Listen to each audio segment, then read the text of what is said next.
Hello' বন্ধু বান্ধৱীসকল, আজি তোমালোকৰ কাৰণে লৈ আহিছোঁ BA ফাৰ্ষ্ট ছেমেষ্টাৰৰ পলিটিকেল চেপ্টাৰ নম্বৰ 2 সাম্প্ৰতিক প্ৰেক্ষাপটত ৰাজনৈতিক তত্ত্বৰ দৃষ্টিভংগী। এই পাঠৰ কেইটিমান গুৰুত্বপূৰ্ণ প্ৰশ্নৰ উত্তৰ আলোচনা কৰিম আজি। লিবাৰেটি নামৰ গ্ৰন্থখনৰ ৰচক কোন? লিবাৰেটি নামৰ গ্ৰন্থখনৰ ৰচক কোন? John Stuart Mill. দুজন নব্য উদাৰতাবাদী চিন্তাবিদৰ নাম লিখা। জন ষ্টুৱাৰ্ট মিল আৰু T.H. গ্ৰীণ হ'ল দুজন নব্য উদাৰতাবাদী চিন্তাবিদ। মাৰ্ক্সৰ এটা মূল নীতিৰ নাম লিখা।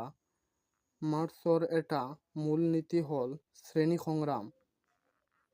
শ্ৰেণী সংগ্ৰাম তত্ত্ব কোনে আগবঢ়াইছিল? কাৰ্ল মাৰ্ক্সে শ্ৰেণী সংগ্ৰাম তত্ত্ব আগবঢ়াইছিল। ফেমিনিজম বা নাৰীবাদ কি? নাৰীবাদ হ'ল এক ৰাজনৈতিক মতবাদ যিয়ে পুৰুষ আৰু মহিলাৰ সম অধিকাৰৰ দাবী কৰে। ফেমিনিজম বা নাৰীবাদ শব্দটো প্ৰথমে কোন চনত ব্যৱহাৰ হৈছিল? ফেমিনিজম বা নাৰীবাদ শব্দটো প্ৰথমে 1850 চনত ব্যৱহাৰ কৰিবলৈ আৰম্ভ কৰা হৈছিল। আন্তঃৰাষ্ট্ৰীয় মহিলা বৰ্ষটো কি? আন্তঃৰাষ্ট্ৰীয় মহিলা বৰ্ষটো হ'ল 1975 চন। আন্তঃৰাষ্ট্ৰীয় মহিলা দিৱস কোনটো দিনত হয়? আন্তঃৰাষ্ট্ৰীয় মহিলা দিৱস 8 মাৰ্চত হয়। কোন চনৰ পৰা আন্তৰ্জাতিক নাৰী দিৱস উদযাপন কৰিবলৈ আৰম্ভ কৰা হৈছিল? 1910 চনৰ পৰা। ভাৰতত কোন চনৰ পৰা আন্তৰ্জাতিক নাৰী দিৱস উদযাপিত হৈ আহিছে? 1975 চনৰ পৰা। আন্তঃৰাষ্ট্ৰীয় মহিলা দশকটো কি?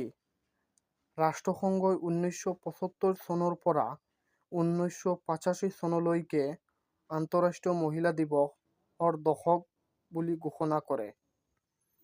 এতিয়া আহিছে 2 মাৰ্কিক কুৱেশ্যন এনচাৰ।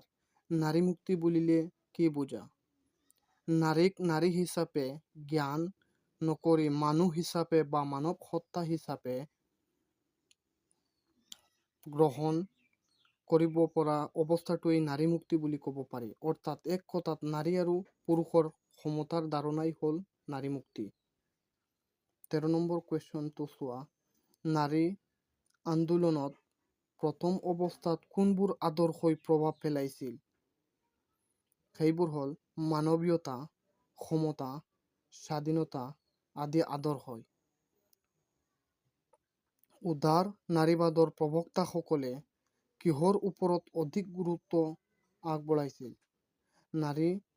উদাৰ নাৰীবাদৰ প্ৰবক্তাসকলে নাৰীৰ স্বাধীনতা, সমতা আৰু সম্পৰ্কিত জীৱনৰ অধিকাৰৰ ওপৰত অধিক গুৰুত্ব আৰোপ কৰে। মাৰ্ক্সীয় নাৰীবাদে কিহৰ ওপৰত অধিক গুৰুত্ব দিয়ে? ব্যক্তিগত সম্পত্তিৰ উদ্ভাৱনেই নাৰীক পুৰুষ অধীন কৰে বুলি বুজি পোৱাৰ অৱস্থাই অৱসানৰ বাবে মাৰ্ক্সীয় নাৰীবাদক গুৰুত্ব দিয়ে। এতিয়া চোৱা দীঘল কুৱেশ্যন এনচাৰ। নাৰীবাদৰ বিভিন্ন প্ৰকাৰসমূহ কি কি? উদাৰবাদী নাৰীবাদ, সংস্কাৰকামী নাৰীবাদ, মাৰ্ক্সীয় আৰু সমাজবাদী নাৰীবাদ, সাংস্কৃতিক নাৰীবাদ, পৰিৱেশ সাপেক্ষ নাৰীবাদ। এতিয়া চোৱা নাৰীবাদৰ বৈশিষ্ট্য। নাৰীবাদ হৈছে এক নব্য ৰাজনৈতিক মতবাদ। ই নাৰীক আত্মসচেতন কৰি তোলাত এক প্ৰচেষ্টা। নাৰীবাদে পিতৃতান্ত্ৰিক সমাজ ব্যৱস্থাৰ বিৰোধিতা কৰে আৰু ইয়াৰ পতন বিশ্বাস কৰে।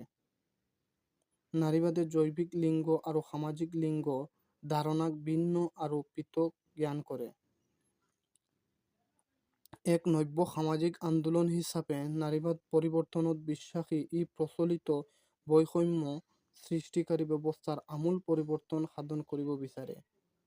নাৰীবাদে বিশ্বাস কৰে যে নাৰীক প্ৰতি থকা বৈষম্যতা আৰু অসমতা স্থায়ী নহয়, বৰং ইয়াক নাইকিয়া কৰি নাৰীৰ মৰ্যাদা বৃদ্ধি কৰিব পাৰে।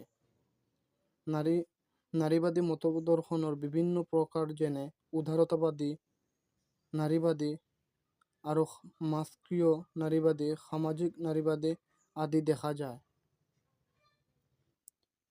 ৰাজনৈতিক মতদৰ্শন হিসাবে নাৰীবাদে গণতান্ত্ৰিক প্ৰমূল্যবোধ বিশ্বাস